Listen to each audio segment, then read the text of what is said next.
আসসালামু আলাইকুম ওয়া রাহমাতুল্লাহি ওয়া বারাকাতুহু। আলহামদুলিল্লাহ,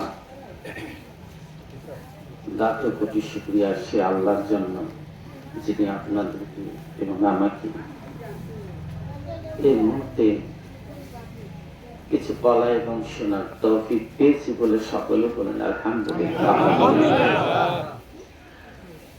আমরা আল্লাহর কোন নিয়ামতের শুকরিয়া আদায় করে শেষ করতে পারবো না।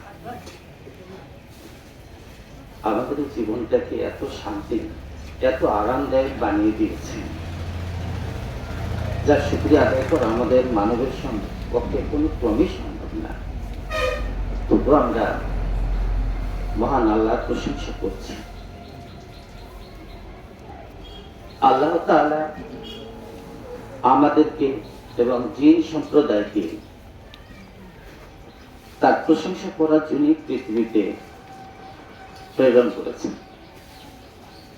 জিন এবং ইনসান এরা দুজনেই, এই দুই দলে আল্লাহরই প্রশংসা করবে। এখানে আমরা অন্য কারো প্রশংসা বুঝি না, আর প্রশংসা পাওয়ার একমাত্রই উপযুক্ত আমাদের আল্লাহ। তো জিন জাতিরা যতদিন সময় যেটুকু পেয়েছে তারা প্রশংসা করেছে, তাদের প্রশংসায় তিনি অসন্তুষ্ট, বেশি লাভবান হন, ভালো হয় না। পরে উনি ইনসান, এই মানব জাতিকে পৃথিবীতে প্রেরণ করেন। তারা বড় কষ্ট সংসার জীবনের থেকে, নানান অসুবিধার মধ্যে থেকে তারা আল্লাহর প্রশংসা করবে, আর এই প্রশংসা আল্লাহর কাছে বড় ভালো লাগে। এখন এই প্রশংসাটা করবে তো মানুষই। আমরা সবাই মনে করছি যে এই রূপটাই মনে করছি আমরা মানুষ। আসলে আমাদের এই রূপটা মানুষ না, এটা মানুষের একটা, বলতে পারেন রূপ, যে একটা দেখার দৃষ্টি, একটা সৌন্দর্য, এটা একটা শূন্য। অঙ্কে যেমন আপনার শূন্য আছে, শূন্যের মূল্য কতটুকু এটা যখন বুঝবেন, তখন আল্লাহ প্রশংসা করেও আরাম পাবেন। তো শূন্যের মান আমরা বুঝি অনেকেই কম। আমরা জানি ডানে শূন্য দিলে মান বাড়ে, আর বামে দিলে কোনো দাম নাই, বা খালি থাকলেও কোনো দাম নেই।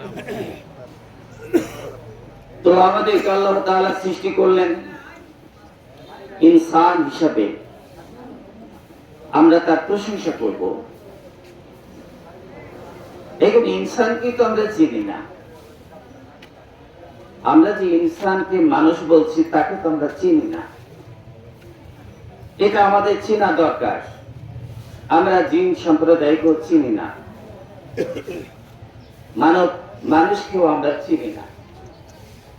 এই না চেনার ফলে আমাদের মানসিক বিপর্যস্ত হচ্ছে। যেমন আপনারা ধরুন, মানুষকে কে আমরা দাবি দিচ্ছি আমি মানুষ, আপনারাও মানুষ, সবাই আপনারা, আমরা মানুষ। আসলে যা ঠিক না। আপনারাও মানুষ না, আমিও মানুষ না। আমরা যা দেখতেছি এগুলো একটিও মানুষ না। তাহলে তো একটা মানুষের মাথার মধ্যে একটু গন্ডগোল লাগবে যে কেউই মানুষ না, এতগুলো মানুষ, তারাও মানুষ না, আমিও মানুষ না, তাহলে মানুষ কি? এখানে বলা হয়েছে হযরত আদম আলাইহিস সালামকে, লেখা আছে যে মাটি হতে উৎপন্ন হয়েছে, মাটি থেকে তৈরি করেছে। এই ভাষাটা অনেকেই বলে, কিন্তু আপনার আমার একটু গভীরে ঢুকতে হবে।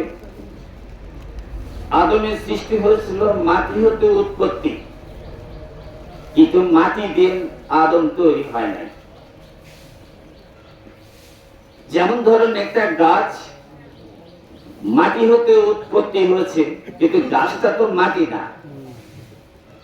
ঠিক মানুষের দেহটা একটা মাটি, এই মাটির ভিতরে যে সত্তাটা রয়েছে সেটা হলো মানুষ বা ইনসান।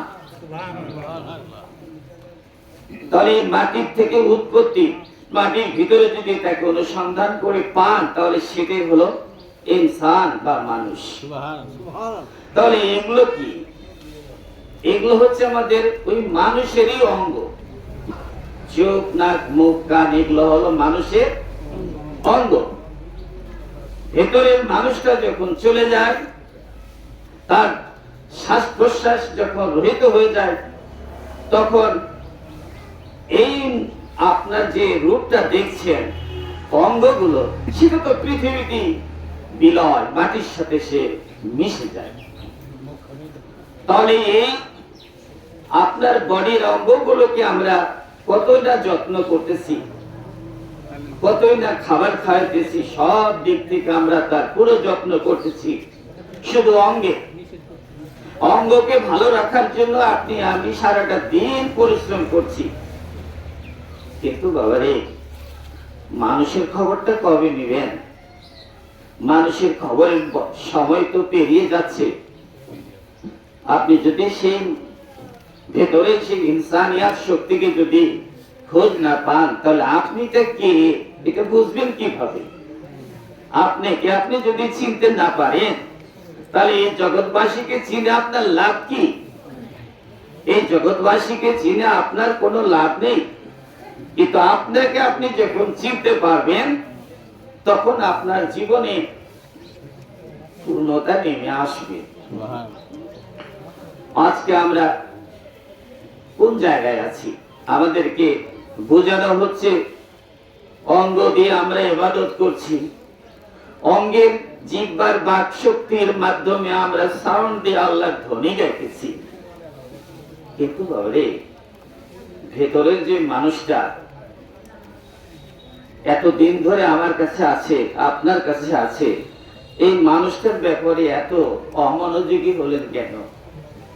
তাকে তো একটু অনুসন্ধান করা দরকার, তাকে খুঁজে বের করা দরকার। এই পৃথিবীতে যা দেখছেন এগুলো সবই শূন্য। আপনারা দেখেন সব শূন্য। একটা ছবি যদি দেখেন, একটা মানুষকে যদি দেখেন, এই মানুষটা আপনার চিন্তা শক্তির দ্বারা আপনি একটা ছবি দেখলেন, কারণ এটা এক সময় চলে যাবে। আপনি যাদেরকে দেখছেন এরা তো এক সময় চলে যাবে, তাহলে এরা হলো শূন্য। আবার এই শূন্যকে তো আমি দাঁড় করাতে পারবো না, তবে শূন্য একটা খালি জায়গা। খালি জায়গা হলে কিছু রাখা যায়। তো আপনার দেহের ভিতরে যে মানুষটি আছে, যে প্লেট আছে, এই প্লেটটাকে আপনার মোহ শূন্য করতে হবে। এই শূন্য যখন আপনি করে ফেলবেন, তখন ওই শূন্যের জায়গাতে ওই মানুষ মহাপ্রভুর অস্তিত্ব বিদ্যমান হবে। সেই মানুষটাকে আনার জন্যই আপনার এই ভেতরের জায়গাটা পরিষ্কার করা দরকার। আপনি ভেতর পরিষ্কার করছেন না, শুধু বাইরে ফিটফাট সুন্দর হয়ে থাকছেন। এই সুন্দরটা একটা ছবি, একজন মানুষ দেখবে, একজন দেখবে, কিন্তু এই ছবি তো শূন্য, এটা এক সময় হারিয়ে যাবে। হয়তো আমি 8, 10 বছর, 20 বছর পরে আর এই ছবি আর পাওয়া যাবে না, এটা শূন্য। কিন্তু এই শূন্যটি বোঝানো হয়েছে আমার ভিতরে যে এই এতগুলো জিনিস আমার মধ্যে ঢুকাই নিয়েছি, মায়া, মমতা, ভালোবাসা, ধন সম্পদ, আভিজাত্য যা আমরা ভিতরে ভরে নিয়ে জায়গাটা আমাদের ভরে গেছে, ভেতরটা আমাদের শূন্য হয় নাই। এই ভেতরটাকে শূন্য করার জন্য প্রচেষ্টা করার দরকার। যে যেটুকু সময় আছে সেইটুকুনের ভিতরেই সেই আপনার ভেতরে যে অবচেতন মনকে চেতনা দিন, যেন সে তার প্রভুর অস্তিত্বের সন্ধান তার দেহের ভিতরে উদ্ভাসিত করতে পারে। এখনো আমাদের সময় আছে। তাহলে ভিতরে যে মানুষটি আছে আপনার, সেটাও কিন্তু শূন্য। কিন্তু শূন্যের থেকে কিন্তু ছবি হয়। ভেতরে শূন্যটা ছবি আমার দেহটা, এই ছবিটা এক সময় ধ্বংস হয়ে যাবে, আর ওই ভিতরের ছবিটা ধ্বংস হবে না। সেই শূন্য তার অবস্থানের চেয়ে অবস্থিত হয়ে যাবে। তাহলে জীবদ্দশায় যদি আপনার ভেতরে সেই যে শূন্যের থেকে সব সৃষ্টি, সেই শূন্যের জায়গাটা আপনাকে শূন্যই রাখতে হবে, কিন্তু সেখানে দুনিয়ার মায়া, মমতা, মোহ, লোভ, লালসা সব ভিতরে ভরে শূন্য জায়গাটা আপনার পূরণ হয়ে গেছে। তাই আল্লাহকে ডাকলে আল্লাহ ডাক শোনে না। একটি অসৎ কাজ বিদায় করলে একটা সৎ কাজ করতে হয়। একটা সৎ কাজের বিনিময়ে একটা অসৎ কাজ আপনার জীবন থেকে সরে যায়। শুধু নিজে নিজে যদি মনে করি যে আমি পাপ ছেড়ে দিলাম, এটা আপনার মনের ইচ্ছে হবে না। ছেড়ে দেওয়ার পর একটা সৎ কাজ করার চেতনার ভিতরে তৈরি করতে হবে। তাহলে আমাদের একটা অভ্যাস হবে যা আমরা নেক সৎ কাজ করার আমাদের কামনা জেগে উঠবে।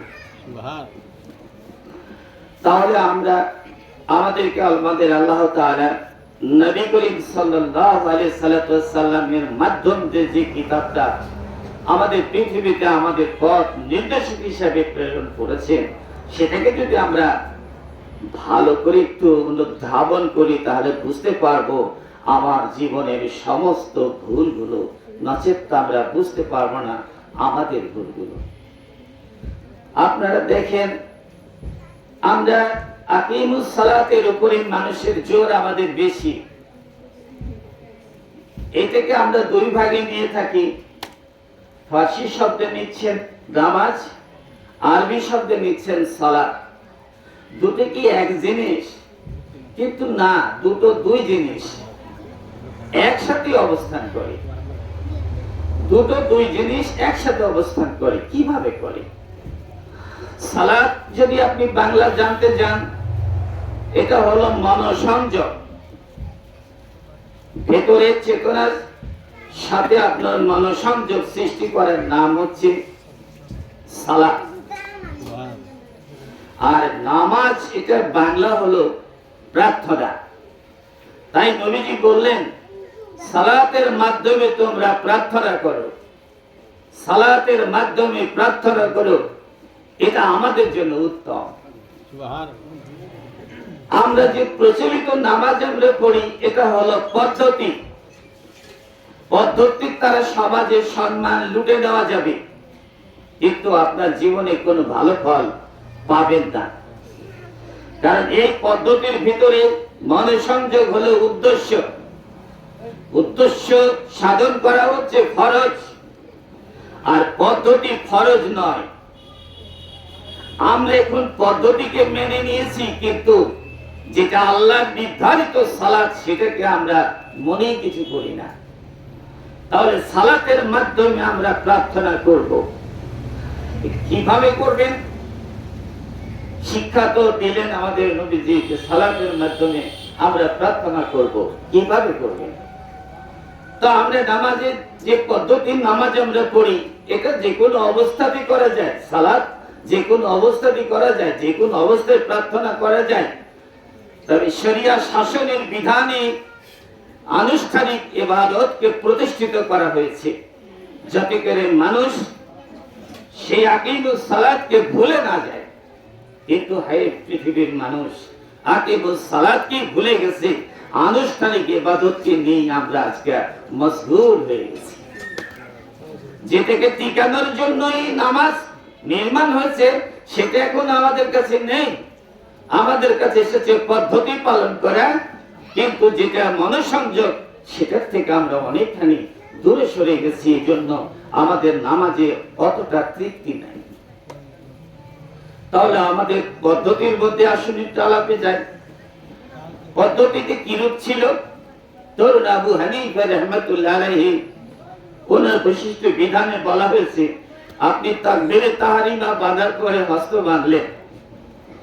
এই যে আপনি হস্তটা পিছন দিকে ময়লাগুলো ফেলে দিলেন, এই শব্দ থেকে বলা হয় নফি। নফি মানে বর্জন করা, ইসবাত মানে তাকে গ্রহণ করা। তাহলে বাজে মতলব যেগুলো ছিল আপনার ভিতরে, এটাকে বর্জন করে ফেলে দিলেন।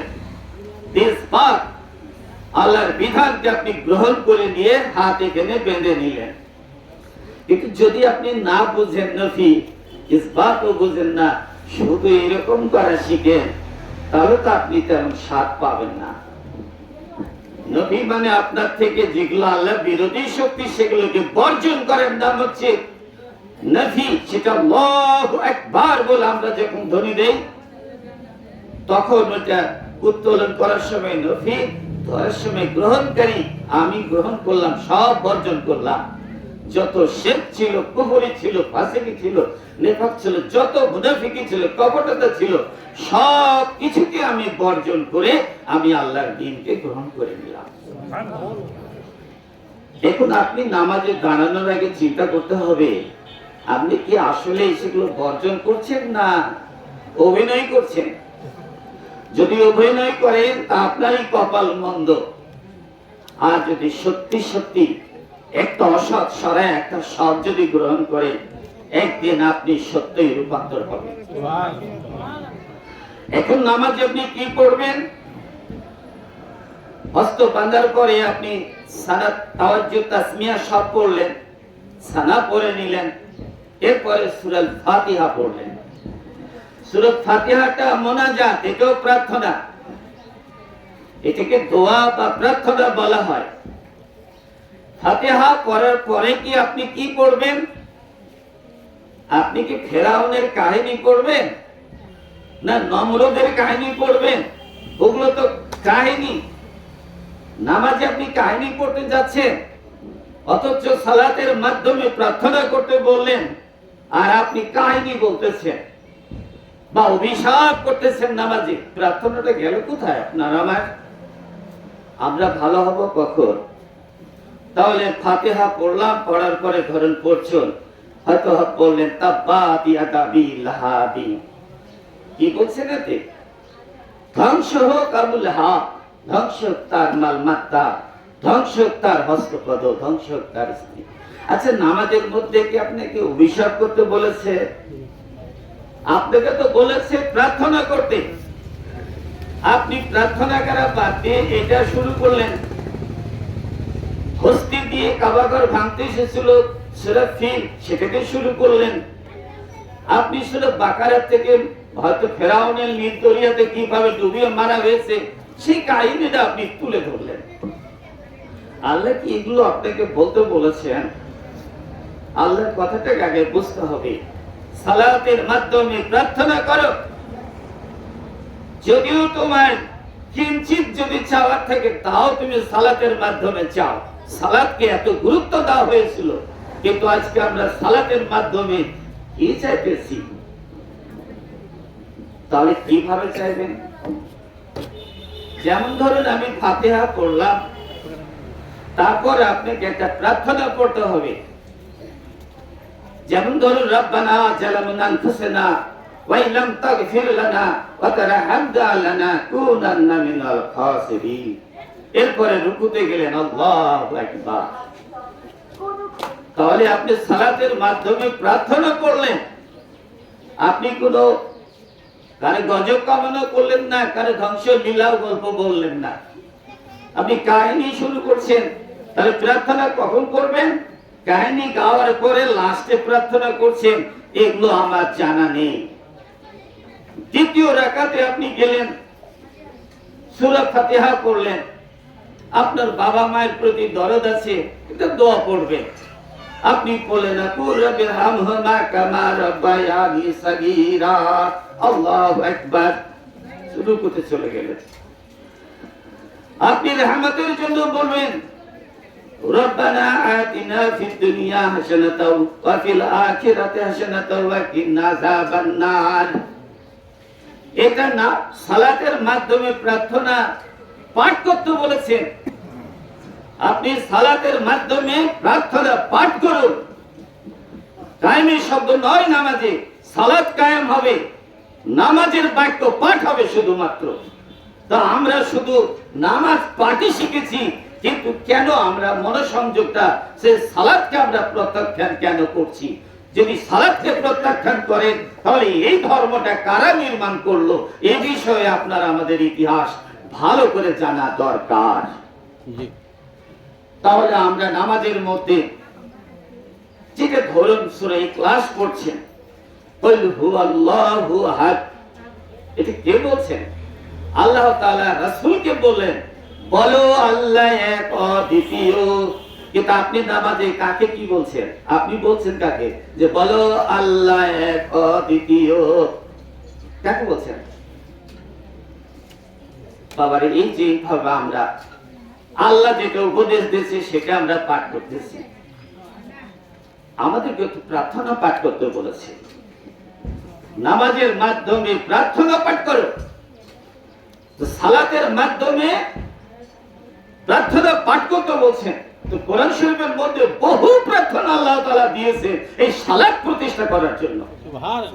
কিন্তু আমরা একটা পরিবেশ তৈরি করে নিয়েছি, একটা এমন একটা নিয়ম বানায় নিয়েছি, যার যেখান থেকে মনে চাচ্ছে সেখান থেকে আমরা আয়াত পড়ে আমরা নামাজ সম্পাদন করে দিচ্ছি। আর শরীরে শুধু রাগ নিয়ে ঘুরে বেড়াচ্ছি। রাগটা বর্জন করে একটু জ্ঞান খাটাইলে হয় না? বাবারা, রাগলে তো ঠকে যাবেন আপনি। জ্ঞান খাটাইলে জিতবে। আপনাকে জ্ঞান খাটাতে হবে যে নামাজের মধ্যে সালাতের মাধ্যমে প্রার্থনা পাঠ করো।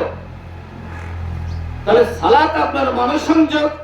এখন মনের গভীরে ডুব দিতে যাবেন মহাপ্রভুর অস্তিত্বের জন্য, তখন তো আপনার আসবে প্রার্থনা। আপনি একটা হলো আনুষ্ঠানিক, আমরা মসজিদে যেমন বা যেখানে পারেন সেখানে আনুষ্ঠানিক ইবাদত করছেন, সেখানেও মনোসংযোগ লাগবে। বিমানের উপরে যদি নামাজে আপনি দণ্ডায়মান হন, তখনও আপনার মনোসংযোগ লাগবে। মনোসংযোগ ব্যতীত কোনো ব্যক্তির প্রার্থনা আল্লাহ কবুল করবেন না। তাহলে আপনি শুধু শুধু নামাজ পড়ে যতই প্রার্থনা করেন, যদি মনোসংযোগ না হয় তো নামাজই তো কবুল হবে না। আল্লাহ তাআলা সূরা কাফিরুনের মধ্যে উপদেশ দিলেন কি, যারা লোক দেখানোর জন্য নামাজ পড়ে, অর্থাৎ অহংকারকে টিকসই করার জন্য নামাজে যায়, তাদের উদ্দেশ্য হলো যে মানুষে কি বলবে, কোন মানুষের বলবে যে নামাজ পড়ি নেই, করি নেই, সব দুর্নামের চাইতে বাজার চাইতে একটু যে আমরা পড়ে আসি। আল্লাহ তাআলা বলছেন, যারা উদাসীন, অমনোযোগী, তাদের নামাজ তার মুখের উপরে ছুঁড়ে মারা হবে। অর্থাৎ তার প্রার্থনা তার মুখেই মারা হবে, এটা গ্রহণ করা হবে না। কে মানবে না মানবে এটা আপনার জ্ঞানী মানুষ সেটা দেখতে চান কেন? ডাক্তারের কাজ হলো রোগের চিকিৎসা দেওয়া। রোগীর মুখ দেখে চিকিৎসা দিলে হবে না, রোগের চিকিৎসা দিয়ে দিন। রোগী যদি না মানে, এটা মানুষও রোগীর কাছে মানুষ চেহারা দেখে মেনশন করুক, কিন্তু আপনি তো একজন ধর্ম ডাক্তার, আপনি রোগের চিকিৎসা দিবেন, কেউ মানুষ না মানুষ। তাহলে লোক দেখানো নামাজীদের নামাজ আল্লাহ তার মুখের উপরে ছুঁড়ে মারবেন। তো লোকে দেখে না সেই সালাতটা কি? মনোসংযোগ। আমার ভিতরে আমি আমার প্রভুর সঙ্গে সান্নিধ্যে আছি, আমি আমার আল্লাহর সান্নিধ্যে থেকে প্রার্থনা করতেছি, এই নামাজটা কবুল হবে। আর আমি আল্লাহর সান্নিধ্যে নাই, মনোযোগী নাই, বাজার বাজার ঘুরে বেড়াইতেছি আর কেরাত করতেছি, এটা হবে, আপনার আমার সবারই হবে। কিন্তু আমাদের উদ্দেশ্য থাকতে হবে মনোসংযোগ সৃষ্টি করা। মনোসংযোগ সৃষ্টি করা হলো একমাত্র উদ্দেশ্য। আর এটাকে বাস্তবায়ন করার জন্য বহু পদ্ধতি রয়েছে, নামাজ রয়েছে, জিকির রয়েছে, তাসবিহ তাহলিল আছে, আপনার চলাফেরা, কাজকর্ম, অন্যায় ন্যায়, বিচার আচার সবকিছু আপনার পাঠের মধ্যে এসেছে। আপনারা দেখেন, আমরা কণ্ঠ জিকিরে অভ্যস্ত, কণ্ঠতে জিকির করি আল্লাহ আল্লাহ আল্লাহ আল্লাহ করে। কণ্ঠ জিকিরটা সামাজিক ছোট ছোট যারা জ্ঞানী ছোট ছোট বাচ্চা কাচ্চারা এগুলো শিখে নিলে আমাদের সম্প্রদায়টা একটু শান্ত থাকবে, যারা আল্লাহকে সবাই ডাকছে, আল্লাহকে বুঝছি। কিন্তু আল্লাহটা তো আপনার আমাদেরকে বুঝতে হবে আল্লাহ কি জিনিস। আল্লাহ কি জিনিস যদি আপনি না বুঝেন, সারা জীবন শুধু আল্লাহ নামে শব্দ আড়াইলে কি আল্লাহকে আমি বুঝলাম? তো আল্লাহকে আবার বুঝতে হবে। তো আল্লাহকে বুঝতে হলে নবী মুহাম্মদ রাসূলুল্লাহ সাল্লাল্লাহু আলাইহি সাল্লাম তার হাদিসে কুদসির মধ্যে বলছেন, যে লা ইলাহা ইল্লাল্লাহ, এটা আল্লাহ বলেছেন যে লা ইলাহা ইল্লাল্লাহ, এটা হলো আমার দুর্গ, আর আমার এই দুর্গে যারা প্রবেশ করবে তারা সকল শাস্তি থেকে নিরাপদ।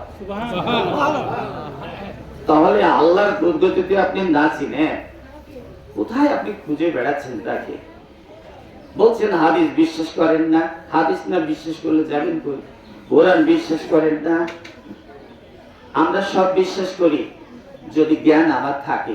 আমার জ্ঞান না থাকলে তো ভুল ভাল বুঝবো। তাহলে আমার জ্ঞান যদি থাকে আমি ভালোটা তুলে নেওয়ার চেষ্টা করব।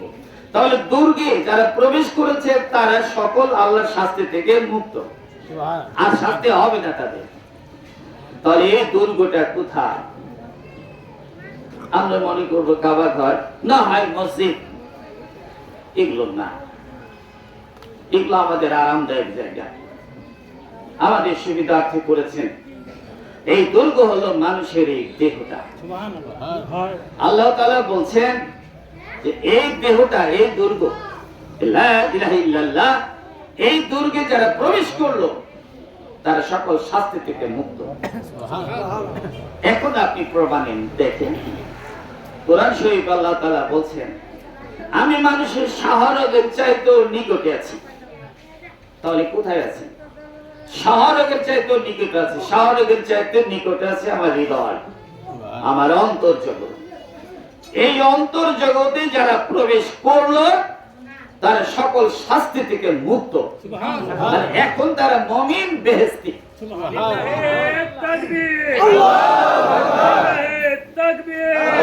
সুলতান বাবা আক্তার আলী, সুলতান বাবা আক্তার আলী, দিন ইসলাম, দিন ইসলাম, লিল্লাহে তাকবীর। তাহলে এখানে এই দুর্গ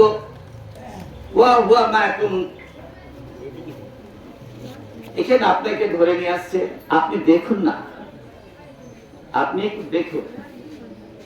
কোথায় দেখবেন আপনি? আপনাকে দেখুন।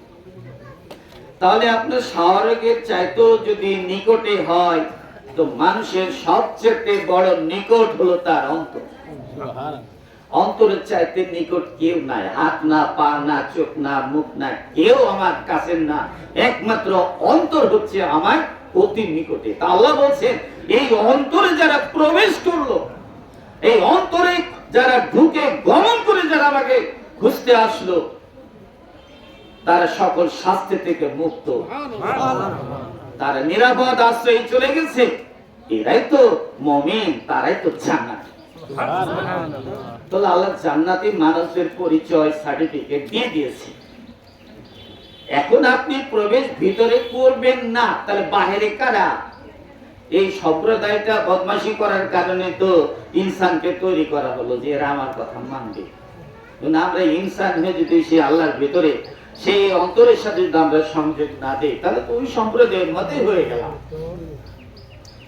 তাহলে লা ইলাহা ইল্লাল্লাহ এটা কোনো জিকির নয়, এটা হচ্ছে আল্লাহর ঠিকানা। হযরত মূসা আলাইহিস সালাম বলেছিলেন আল্লাহ আমাকে এমন একটি পানি দেন যে পানিটা আর কাউকে দেন নাই, সবচেয়ে বড় পানিটা। আল্লাহ বলেন লা ইলাহা ইল্লাল্লাহ। এটা এত বড় বাণী কেন? আল্লাহর সাথে বান্দার সম্পর্ক হবে, এর চেয়ে বড় বাণী আর পৃথিবীতে কিছু হয় না। এরপরে আপনারা দেখেন সর্বকাজে আপনারা কাজ করছেন, কাজের মধ্যে একটা প্রার্থনা করেন বিসমিল্লাহির রাহমানির রহিম। এই যে বিসমিল্লাহ বলে আমরা কাজ শুরু করি, বিসমিল্লাহটা কি? আপনারা বলে থাকেন না বিসমিল্লাহ গলত, কোন কাজে অসিদ্ধ লাভ করলে সেটা হয় কি বিসমিল্লাহ গলত। তো আপনি যদি শুধু বিসমিল্লাহ বলেন আর ভিতরের ভেদ যদি না বোঝেন তাহলে তো গলত। আপনি শিক্ষার গরম দেখাবেন না, অহংকার করবেন না। এই অহংকারের জন্য ইনসানকে বানিয়েছে, এই অহংকারের জন্য শয়তান তৈরি হয়েছিল। আর সেই অহংকার যদি আপনি আমি করি তাহলে তাকে অনুসরণ করা হবে। অহংকারকে বর্জন করুন, আমরা জ্ঞানকে অনুসরণ করি আমার মুক্তির জন্য। কারোর জন্য নয়, আমার মুক্তির জন্য আমি জ্ঞান আহরণ করব। তাহলে এইখানে বলছেন বিসমিল্লাহ। আপনি কোরআন শরীফ ভালো করে অধ্যয়ন করুন। সেখানে বলছেন বিসমিল্লাহ যখন তাফসীরে যখন যাচ্ছেন বা তার ব্যাখ্যা বিশ্লেষণে যখন যাচ্ছেন, তো পরিষ্কার করছেন এখানে তিনটি শব্দ ব্যবহার করা হয়েছে।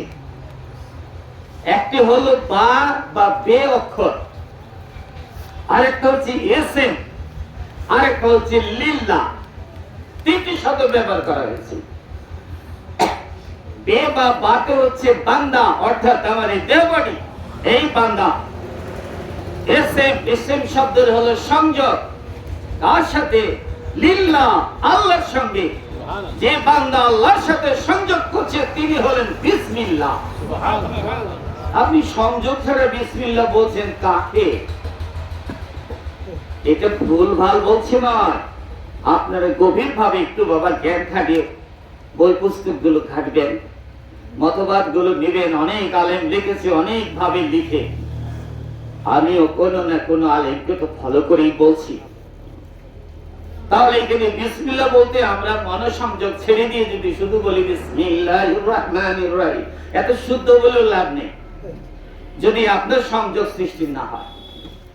এখানে পরিষ্কার কোরআন পড়েও কোনো লাভ নেই যদি পরিষ্কার করে কোরআন বুঝে যদি নিজের জীবনে অ্যাপ্লাই করতে না পারেন, তাহলে কোনো লাভ নেই। বড় বড় ডিগ্রি আপনি লাভ করেছেন, কোনো লাভ নেই। আপনি পোস্টারে হ্যান্ডেলে বড় বড় পদবীধারী প্রকাশ হতে পারবে, কিন্তু আল্লাহর কাছে কোনো মূল্য পাবেন না। তাই এই সম্মান নিতে হলে আল্লাহর সাথে আগে আপনি সংযোগ দেন, তবে আপনি সব জায়গায় মূল্যায়িত হবেন। তাহলে বিসমিল্লাহটা বুঝলেন। আবারও পুনরায় বলি, হঠাৎ করে শুনছেন এখানে তিনটি শব্দ ব্যবহার করা হয়। একটি বে বা বা অক্ষর, আর তারপরে হচ্ছে এসএম, তারপরে হচ্ছে লিল্লাহ, তাই হচ্ছে বিসমিল্লাহ। তাহলে বে বা বাতে হচ্ছে বান্দা, আল্লাহর মানুষ, সেই বান্দা। এই বান্দা কাকে বললেন? এসএম, বান্দা তুমি যদি আমার সাথে সংযোগ দেয় যারা, তারাই হলো বিসমিল্লাহ। এটা আপনি নিয়ে যে ভাতের মধ্যে লিখছেন বরকত, ছাগল গরুকে নিয়ে যে বরকত লিখছেন, কবরে যে বরকত নিচ্ছেন, আপনার নিজের বরকতটা কবে দিবেন? এগুলো ভাবতে হবে আপনার জীবনকে। শুধু অহংকার করে জীবন যাবে না। অহংকার করে শয়তান তো রয়েছে, বড় পদবী শয়তান, এর চাইতে বড় পদবী আর নেই। সেটা পাওয়ার জন্য যদি আপনি ব্যস্ত হয়ে যান, তাহলে অহংকার করে যান, আপনি আল্লাহর কাছ থেকে সাদত শয়তানের দায় পাবে, মুমিনের আপনি সনদ পেতে পারেন না। তাহলে এই বিসমিল্লাহকে আপনার জীবনে অ্যাপ্লাই করুন। আপনি যে কোনো কাজে তার সংসদ থেকে আপনি কাজ করুন। এটি হলো মুমিন, আল্লাহকে ভুলে না। কৃষি কাজে, চাকরি বাকরি, ব্যবসা বাণিজ্য, শিক্ষায়, কোন জায়গায় যিনি আল্লাহকে ভুলে না, তারা হলো মুমিন। 5 ওয়াক্ত শুধু মনে করলে হবে না, 24 ঘন্টা 24 আওয়ার্স আপনার হৃদয়ে তাকে ধরে রাখার যোগ্যতা অর্জনকারীকে বলা হয়েছে মুমিন। আল্লাহে তাকবীর, আল্লাহে তাকবীর। সুলতান বাবা আখতার আলী, সুলতান বাবা আখতার আলী। দিন ইসলাম, দিন ইসলাম, দিন ইসলাম, দিন ইসলাম। আল্লাহে তাকবীর। আলহামদুলিল্লাহ। তাহলে আপনারা বুঝতে পারছেন বিসমিল্লাহ হচ্ছে নিজের সাথে সম্পর্ক করে কাজ করা। আপনি নিজের সাথে সম্পর্ক করে কাজ করা, অর্থাৎ অন্তরের গোপন কোণে মহাপ্রভুর অস্তিত্ব বিদ্যমান। এটার সাথে সম্পর্ক করে যারা কাজ করছেন, তারা বিসমিল্লাহ, আল্লাহর নামে তাদের জীবন উৎসর্গ। আপনি সাজগোজের মুমিন হতে পারবেন, কোরআন হাদিস পড়ুয়া মুমিন হতে পারবেন, এগুলো তো বোঝা যায় না। আমি চোর না বাটপার আপনি বুঝতে পারবেন না, কিন্তু আমার আল্লাহ জানেন আমি কার আনুগত্য করছি। আমি আপনার আনুগত্য করতেছি না সেই মহাপ্রভুর আনুগত্য করতেছি? আমি যদি তার করে থাকি তাহলে আমার ফল ভালো হবে, আর যদি তার না করে অন্যের করে থাকি তাহলে বড় সার্টিফিকেট শয়তানটাই আমাকে দিবে। তাহলে কি জন্য এগুলো আমরা করতে যাব? তাহলে বোঝা যাক, বিসমিল্লাহটা আপনারা বুঝতে অবশ্যই চেষ্টা করবেন।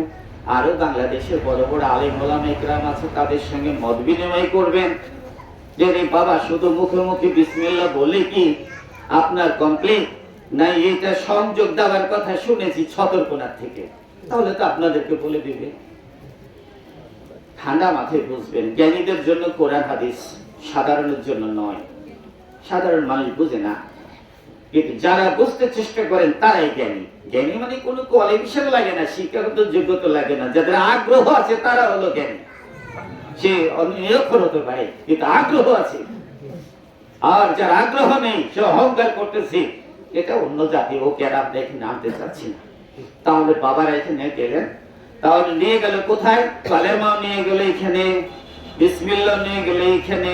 এখন আরেকটু গভীরে যে আমরা সাধারণ ভাবে আসুন, আপনারা জানেন আল্লাহ তাআলা বলেছেন মানুষকে ভালোবাসলে আল্লাহকে ভালোবাসা হয়। এটা তো আপনারা শুনেছেন। তাই আমরা ভালোবাসাবাসি করে গন্ডগোল বাধায় কেস কাস্ট করি, আমাদের বিচার কোর্টে করে, চেয়ারম্যান মেম্বার সাহেবরা করে। কেন করে? আমরা যে ভালোবাসি। আল্লাহ কি মানুষে ভালোবাসতে বলেছে? আল্লাহ শব্দটা আগে বিচার করতে হবে। তোমরা মানুষকে ভালোবাসো, মানুষকে ভালোবাসলেই আমাকে ভালোবাসা হবে, মানে আল্লাহকে ভালোবাসো। তাহলে মানুষ আগে খুঁজে বের করুন কে মানুষ। এখন হয়তো বলবেন বাবা মা, পীর মাশায়েখ, ওলামা ইকরাম, এগুলো সব সম্মানের পাত্র। এরা হলো সম্মানের পাত্র, ভালোবাসার পাত্র ওরা নয়। পিতা মাতা না, আলেম না, দরবেশ না, ওলি আল্লাহ না, কেউ ভালোবাসার না। তাহলে ভালো আল্লাহ বললো মানুষকে ভালোবাসতে, তাহলে এই তো মহাবিপদ। উল্টা পাল্টা হয়ে গেল না ভাষাটা মনে হচ্ছে। না বাবা, কোরআনে কোন উল্টা পাল্টা নেই। আমাদের জ্ঞানের বলে আমরা উল্টা পাল্টা বকে সমাজটাতে গন্ডগোল পয়দা করে তুলতে পারি, কিন্তু আল্লাহর বিধান সুন্দর, অতি সুন্দর। এইখানে আপনি দেখুন, আপনি যদি মানুষের ভালোবাসা সৃষ্টি করতে যান তাহলে গন্ডগোল ছাড়া কিছুই পাবেন না। একটা মেয়েকে আপনারা কয়জনে ভালোবাসতে পারবেন? বাড়াবাড়ি লাগবে কি? না না লাগবে না। একটা ছেলেকে কয়টা মেয়ে ভালোবাসতে পারবেন? কিরকম লাগবে? মারামারি লাগবে। তাহলে মানুষে কোনো ভালোবাসা নেই। আপনি অন্যের সুযোগ নেওয়ার জন্য বলছেন যে ভালোবাসা যাবে, কিন্তু আপনারটা যখন আরেকজন ভালোবাসবে তখন কি বলবেন? পরেরটা আপনি সুযোগ পাচ্ছেন তো খুব মজা লাগছে, কিন্তু আপনারটা যখন বলছি তখন আপনার আর ভালো লাগবে না। না না, এটা না, এটা না। তার মানে কি আপনারটা না আমারটা? এই ধরনের শব্দ আল্লাহ বলেন নাই। আল্লাহ বলছেন মানুষকে ভালোবাসতে। আপনারা জানেন এবার মুসা আলাইহিস সালামের এখানে মুসা আলাইহিস সালামকে বলেছিলেন যে আমাকে মানুষের গোশত এনে দাও। এই কাহিনী আমি যেটা জানা শুনেছি, আপনারা হয়তো জানেন। মুসা আলাইহিস সালাম বহু দৌড়াদৌড়ি করে কারো গোশত আনতে পারলো না, কেউ দিতে চায় না। তো একজন নির্বোধ পাগল, বুঝে না, আল্লাহর নাম শোনার পরে বলে তাকে দিয়ে দিয়েছে গোশত। না, আল্লাহকে এনে দিয়ে বললেন আল্লাহ মানুষের গোশত পাওয়া বড় কঠিন, বড় বড় প্রাণীর গোশত আনা সম্ভব, কিন্তু মানুষের গোশত আনা যায় না। কতটুকু গোশত চেয়েছিল? এক টুকরো। তো কে দিয়েছে? না তো পাগলে। বেশ, তখন আল্লাহ বললেন হে মুসা, তুমি কি মানুষ ছিলে না? তুমি অন্য মানুষ খুঁজতে গেলে কেন? তুমিও তো মানুষ। তাই আপনার ভেতরেই তো মানুষ, পূর্বেই বলে গেছি।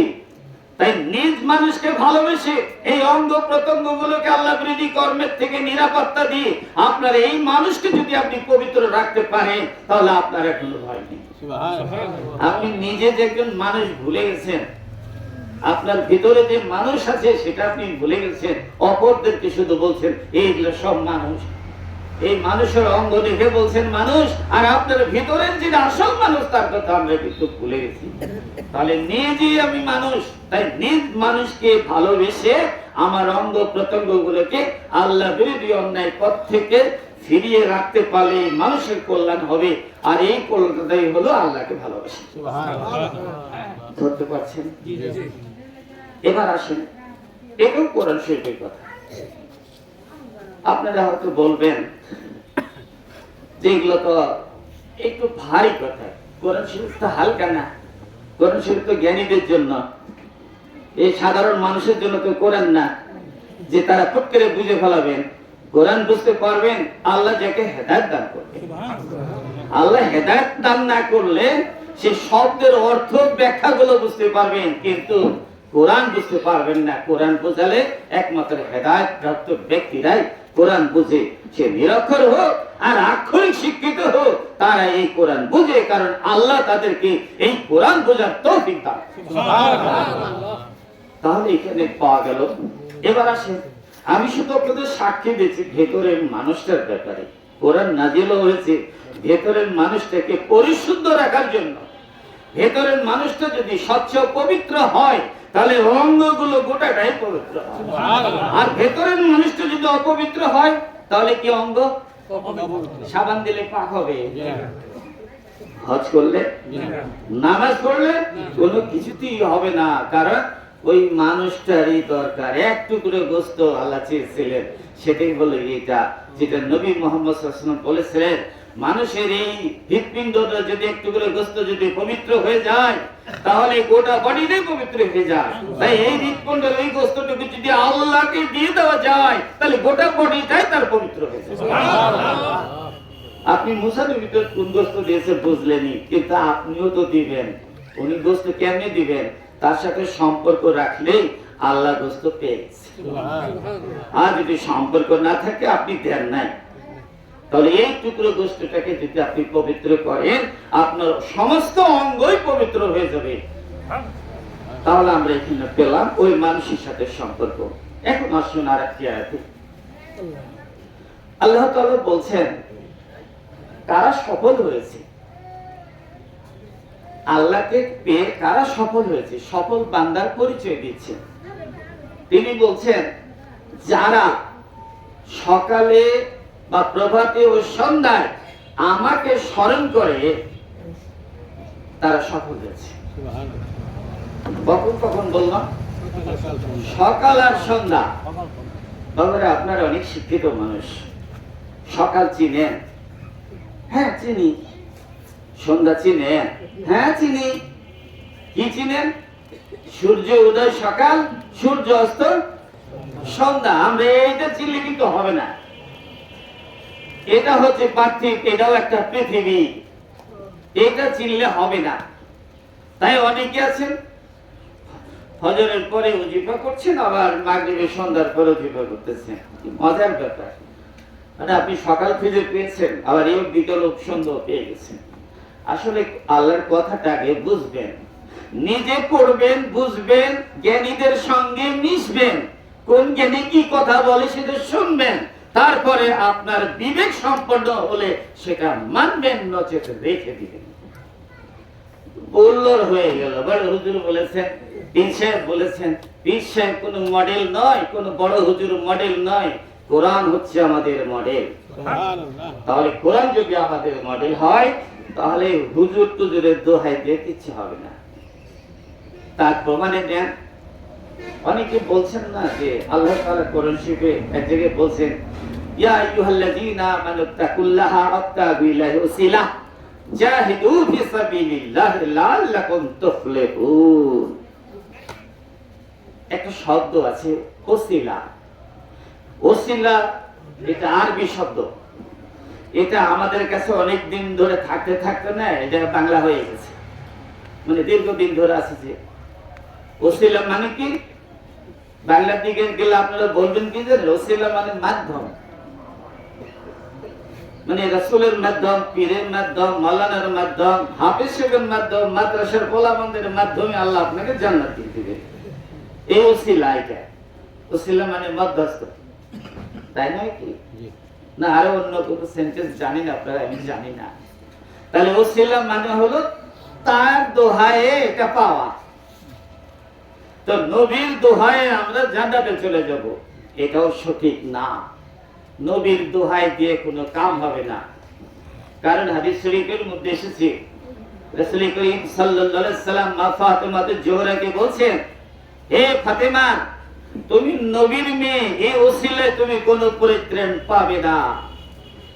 আমি যেভাবে তোমার গড়তে বলছি সেইভাবে যদি গড়ে উঠতে না পারো, তাহলে নবীর মেয়ে যদি নবীর ওসিলায় মুক্তি না পায়, তাহলে আপনারা আমরা কি ওনার কে হই? হ্যাঁ, একেবারে বস্তা নিয়ে বসে গেছে যে ওনার ওসিলায় গুনাহগার সব মাপ পেয়ে যাবেন। ভুলভাল গল্পগুলো বর্জন করুন, সত্যকে ধারণ করার চেষ্টা করুন। এখন আসেন, ওসিলার বাংলা হলো উপায়। ওসিলা মানে উপায়। আল্লাহকে পাওয়ার জন্য উপায় তালাশ করেন, কিভাবে তাকে পাবেন। এই ওসিলা মানে হচ্ছে উপায় তালাশ করা। আপনারা বাংলা ভালো করে শুনবেন, বুঝবেন। এই উপায় শব্দটা আমাদের দেশে বোঝানো হয়নি। এরা নিয়ে যাওয়া যায়, একটা ছেলেকে যদি আমি একটা বড় আলেম টালেম বানাই, তো ওই ছেলে আমি কিন্তু জান্নাতে যাবো, তাহলে আমার আর নামাজগুলো দেখি যে লাগতো না, এমনি যাবো। এটা হবে না। এইটার বাংলা হলো উপায়। আপনি যদি আল্লাহকে সত্যি ভালোবাসেন, যদি পেতে চান, তাহলে উপায় তালাশ করুন। এই উপায়টাই হলো কোরআন। এখানে তালাশ করার সন্ধান আছে। জ্ঞানীদেরকে আল্লাহ সেই জ্ঞান দান করেন, আমরা তাদের কাছ থেকে মুখস্থিত কথাগুলো শুনবো এবং নিজের জীবনে অ্যাপ্লাই করে সেটাকে উদ্ধার করার চেষ্টা করব। এটার নাম হচ্ছে ওসিলা। বাংলা হলো উপায়, মানে তাকে পাওয়ার উপায় তালাশ করার, এটার নাম হচ্ছে উপায়। এখন আমি যে কথাটা বলছিলাম সকাল এবং সন্ধ্যা, আচ্ছা দেখুন তো, আল্লাহর বিধান এক এক দেশে এক এক রকম হয়। সারা পৃথিবীর সকল মানুষের জন্য, কোন রকমের হিন্দু মুসলমান নাই, সকল মানুষের জন্যই বিধান আল্লাহ। তাহলে বাংলাদেশে এখন কি বিকাল, কোন দেশ কি রাত্রি নাই? আমি জানি না, আপনারা এগুলো পড়েছেন হয়তো, জানি না, থাকতে পারে। বা আমি ধরেন বিকালে যদি কথা সন্ধ্যার সময় বলি, তাহলে কোন দেশ তো থাকতে পারে, দিনও থাকতে পারে। তাহলে আমাদের দেশে যদি রাত্রি হয়, অন্য দেশে অনেক সময় দিন হয়, তাহলে আল্লাহর বিধান মিলল না। উত্তর দক্ষিণ মেরু 6 মাস দিন 6 মাস রাত্রি, তারাই বা কি করে মিলাবে? আমরা 24 ঘন্টায় পারি না, ওরা মিলে কি করে? তাহলে আমরা যদি সূর্যকে নিরীক্ষণ করে যদি আমরা তালাশ করি, তাহলে আমরা আল্লাহকে পাবো না। বারবার একটা কথা মনে রাখবেন, তাহলে আমরা সহজে আল্লাহকে পাবো। আপনার নিজেকে খুঁজুন, আপনার পরিচয় আপনি বের করুন, আপনার পরিচয়ের জন্যই আপনি উপায় তালাশ করুন।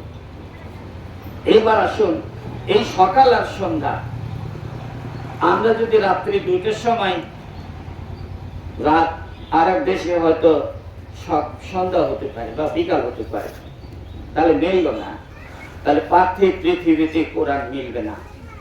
কোরআনকে মেলাতে হবে আপনার সাথে। কিভাবে মিলবে? এইখানে দেখেন, বুঝবেন, এই মানব দেহটা একটা ভূপৃষ্ঠ, একটা পৃথিবী। এই পৃথিবীর থেকে এই পৃথিবী দেখার জন্য আপনাকে আল্লাহ তাআলা 2টি চক্ষু দান করেছেন। এই চক্ষু 2টি যখন আপনি বন্ধ করেন, তখন হয় সন্ধ্যা, আবার যখন খুলেন তখন হয় সকাল। এই দুই অবস্থায় যারা আল্লাহর শরণ কলবে ধরে রাখতে পারে, তারাই সফল হয়ে গেছে। কথাটা বুঝতে পারছেন? তাহলে কি সূর্য? নিজেকে জানতে গেলে এই কোরআনকে এইভাবে জানতে আমরা যাব। এখন যদি সূর্য নিয়ে করেন, ফজরের সময় বলা আছে হাদিস শরীফে, যারা ফজরে এবং মাগরিবে হাজির হয় না, তারা মুনাফিক। তাহলে ফজর এবং মাগরিব মুনাফিক কারা? যারা সকাল ও সন্ধ্যায় 2 টাইমে আল্লাহর হাজিরা নাই, তারাই মুনাফিক। তাহলে কাদেরকে বলেছে আল্লাহ? আর আপনি নিয়ে চলে গেছেন মসজিদের মধ্যে, মসজিদের মধ্যে যে গোটা পাড়ার মানুষকে আপনি মুনাফিক বানিয়ে দিলেন। তাহলে এই আয়াতটা কোথায় রাখবেন আপনি? ফজর তো সকাল, ফরসা, ফজর আরবি শব্দ, যার বাংলা কি? আলো, যখন আলো দেখছেন তাহলে আমরা চোখ খুলে আছি, এখন আলো দেখতেছি, এটা ফজর।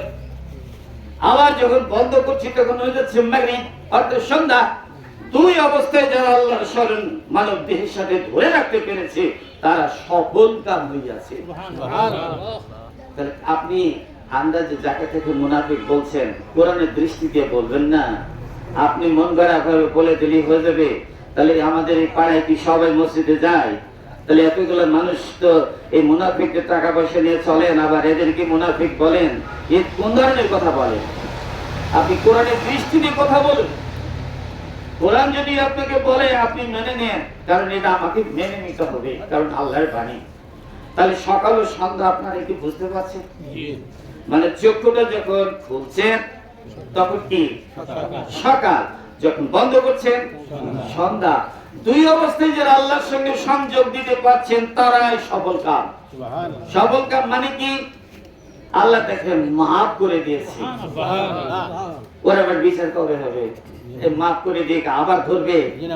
আপনারা যদি এখন বলেন কবরে যাবে তখন উঠাবে, উঠায় পিঠায় ফুটায় ঠিকঠাক করবে। আরে বাবা, এখন যদি মাপ পেয়ে যাও তার কোথাও তো সার্টিফিকেট পেয়ে গেল, আপনি সেই সার্টিফিকেটটা রক্ষা করুন।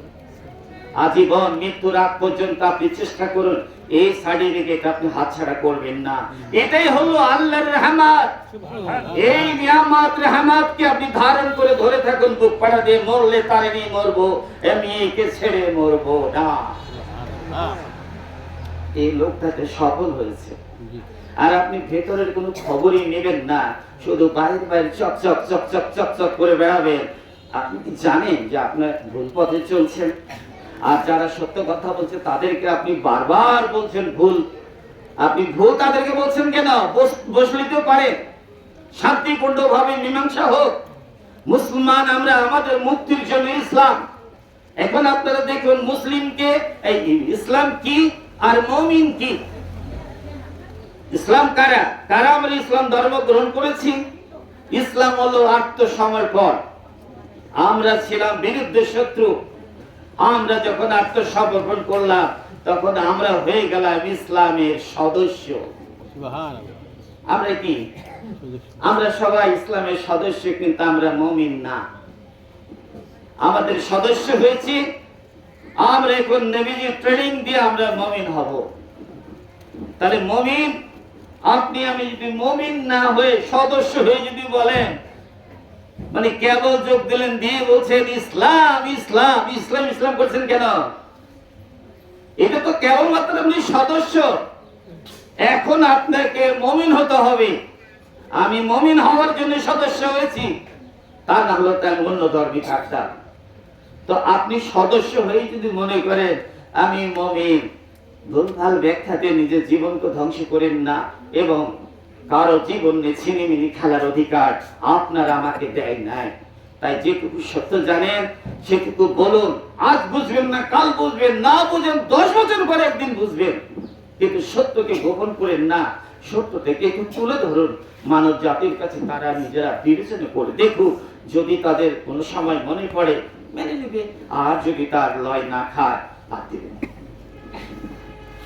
তাহলে আমরা এখানে পাচ্ছি, আমরা ইসলাম সবাই গ্রহণ করেছি, আমরা হয়ে গেছে, আমরা সদস্য, ইসলামের প্রত্যেকে আমরা সদস্য।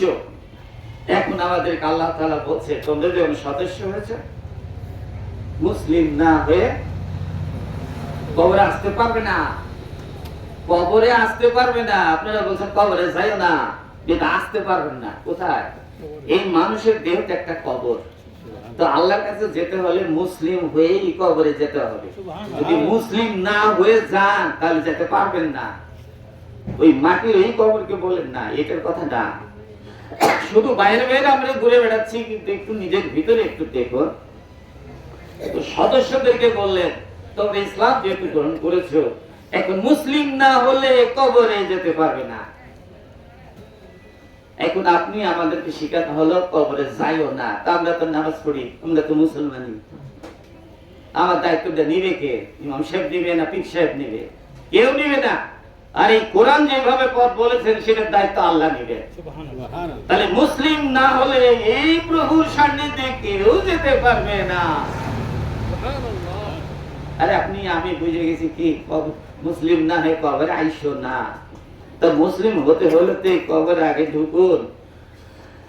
মুসলিম হলে না আপনি ঢুকতে পারবেন, আর মুসলিম যদি না হন এই কবরে আপনি ঢুকতে পারবেন না। মুসলমান ছাড়া অন্যের ঢোকা সম্পূর্ণ নিষিদ্ধ। কিন্তু কোথায় আমরা কাদেরকে বলেছেন এটা জানেন? যারা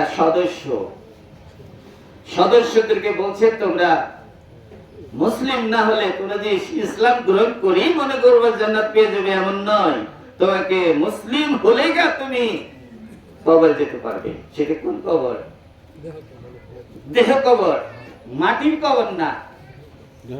ওই মাটির কবরে দুর্গন্ধের জন্য আমাদেরকে পুঁতে রেখে চলে আসবে, কিন্তু জীবিত অবস্থায় কোরআন হচ্ছে বর্তমান। যখন 200 বছর পরেও এটাই বর্তমান হবে, 1000 বছর পরে কোরআন হবে বর্তমান। এই আগে পিছের ব্যাপার নয়, বর্তমান, সবসময় বর্তমান।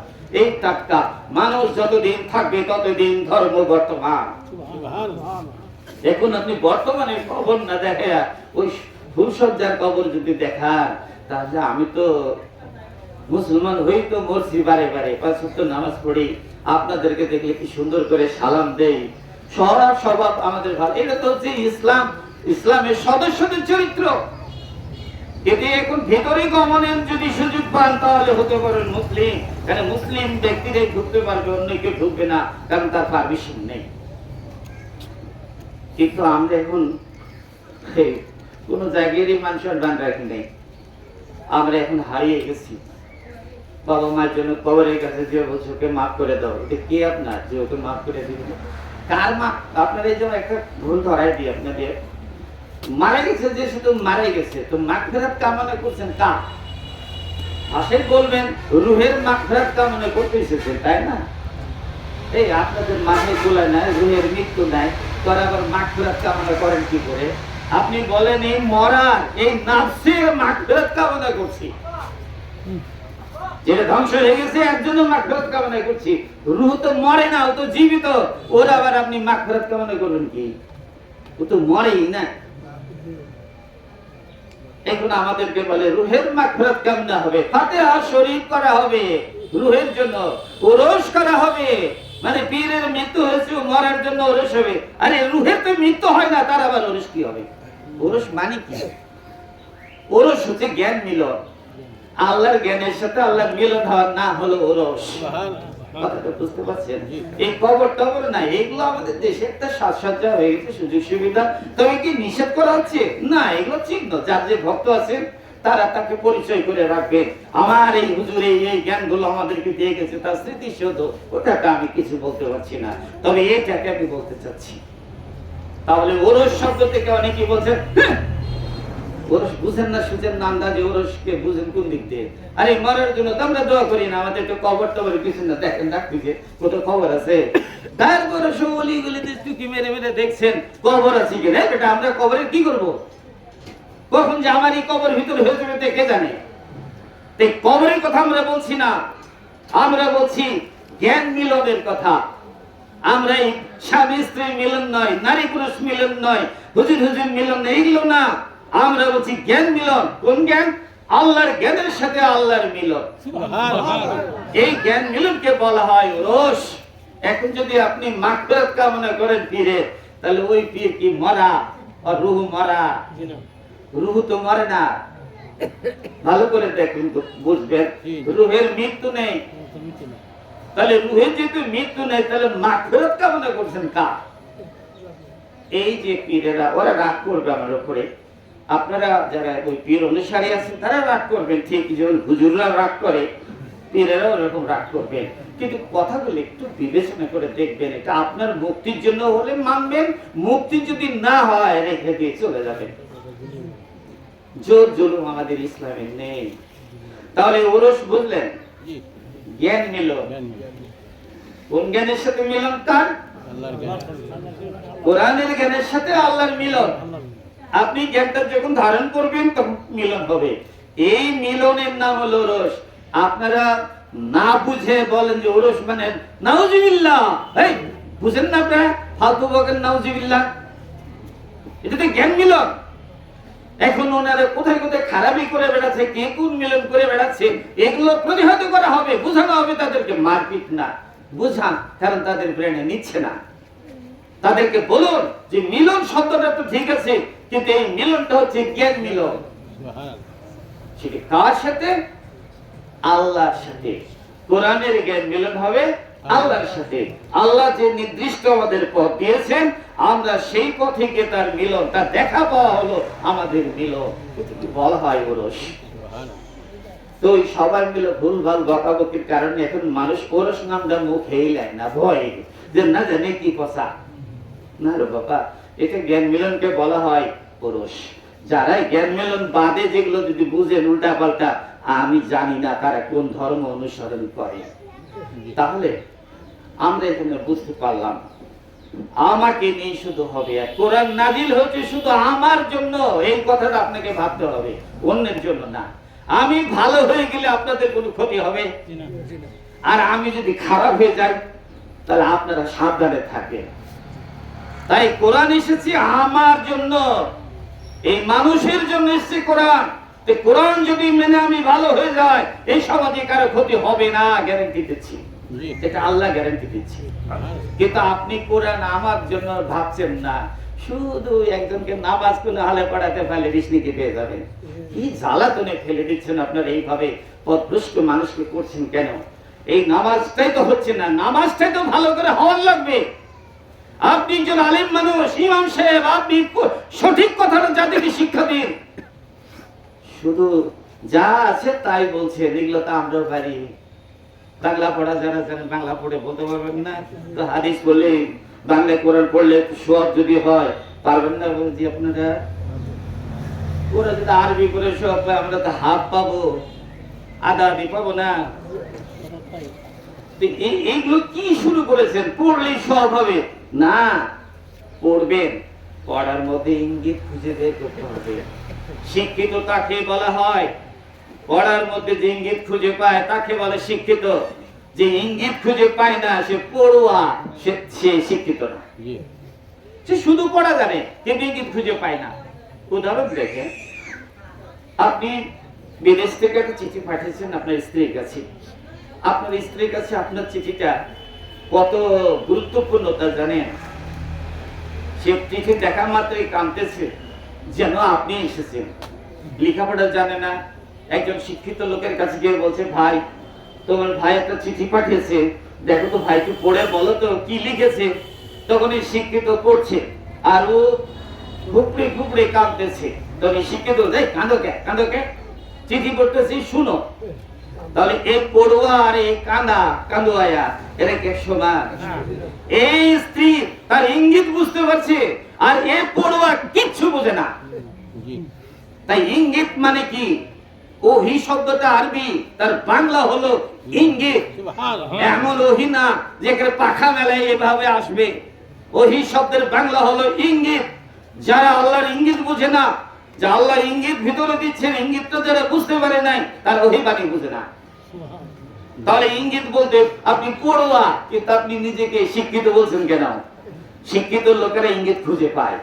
যেমন এই মেয়েটা নিরক্ষর, তথাপিও তার প্রেমের ইঙ্গিত সে বুঝতে পেরেছে।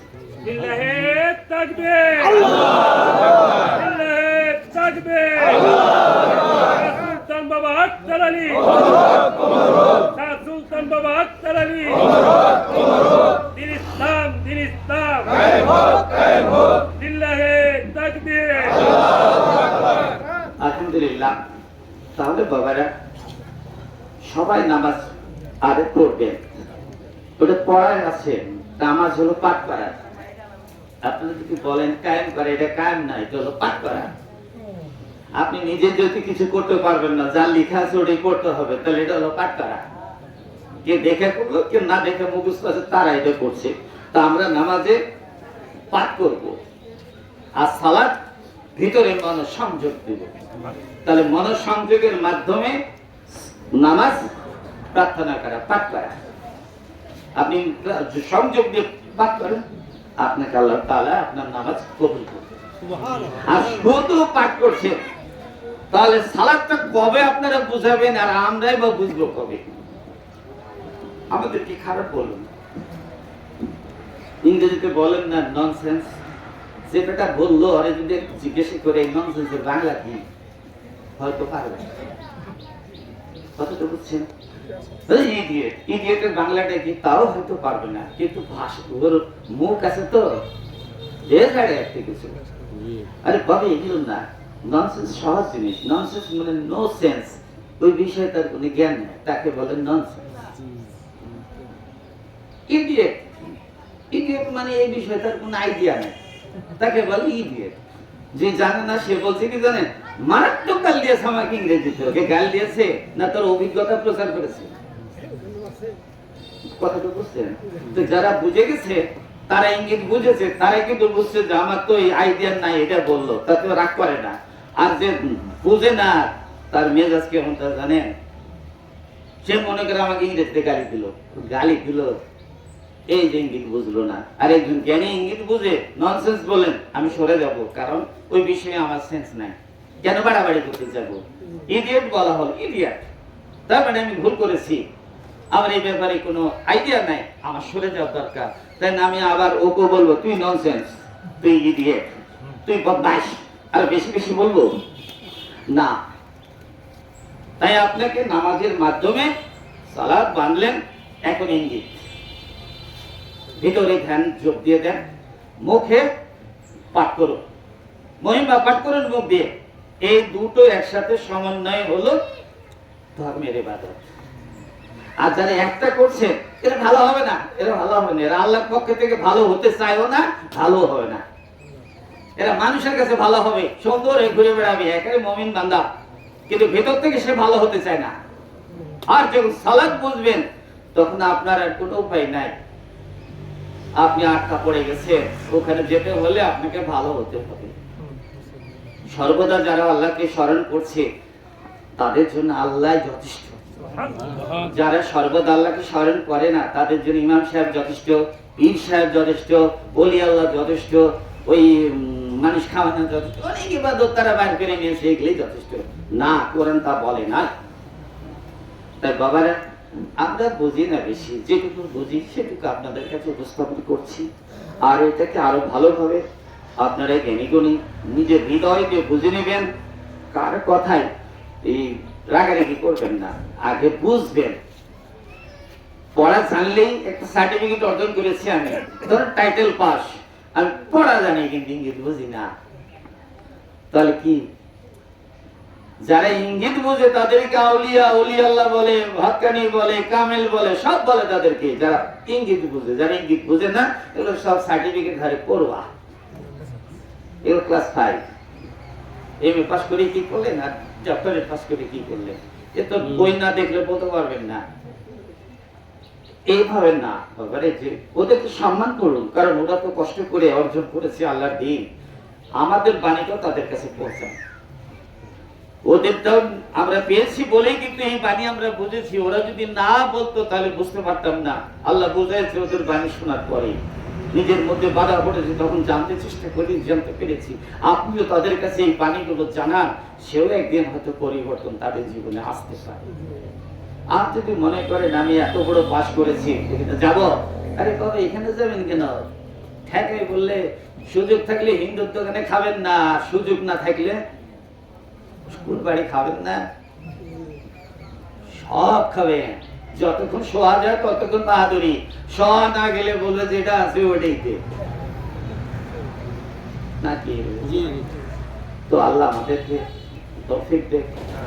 তো নামাজ সম্মান করবেন, নামাজ যারা পড়ে তাদেরকে সম্মান করবেন, একটু একটু করে বুঝাবেন যে নামাজ মানে প্রার্থনা পাঠ করা, এই কোরআনের আয়াত এটা পাঠ করা। যদি ওই পাঠের ইঙ্গিত না বুঝেন তাহলে শুধু পাঠ করাই থাকবে।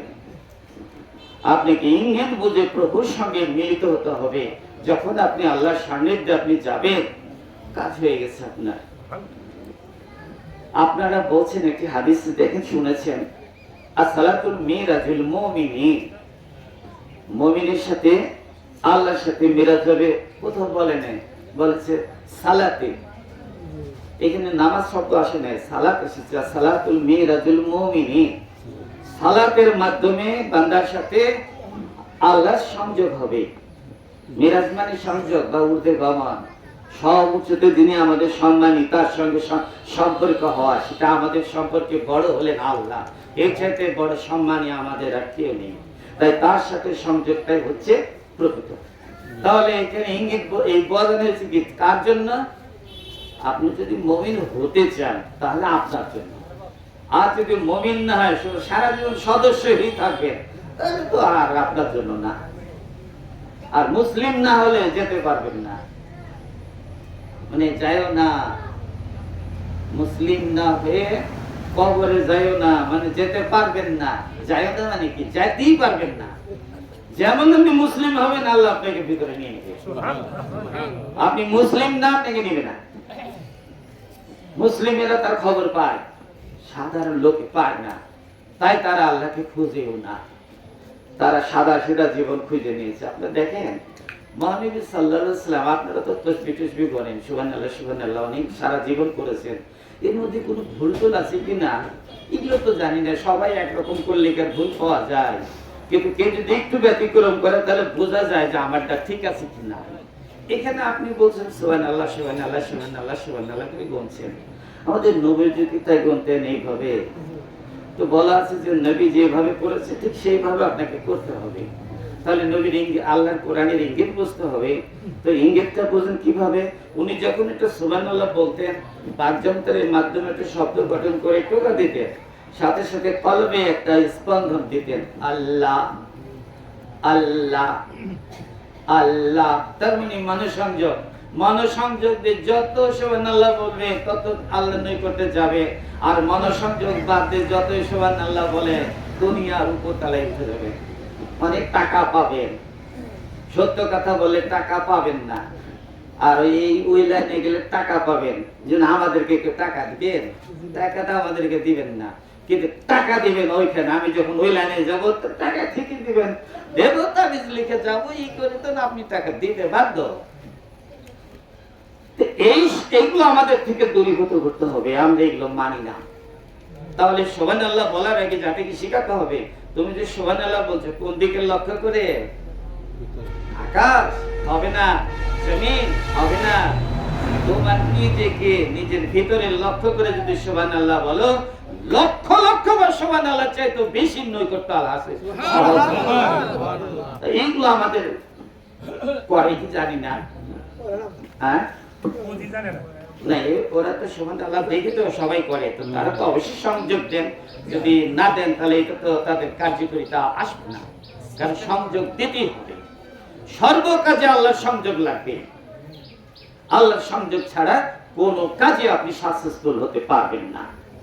তাহলে এই সংযোগটা সব মুমিনের জন্য।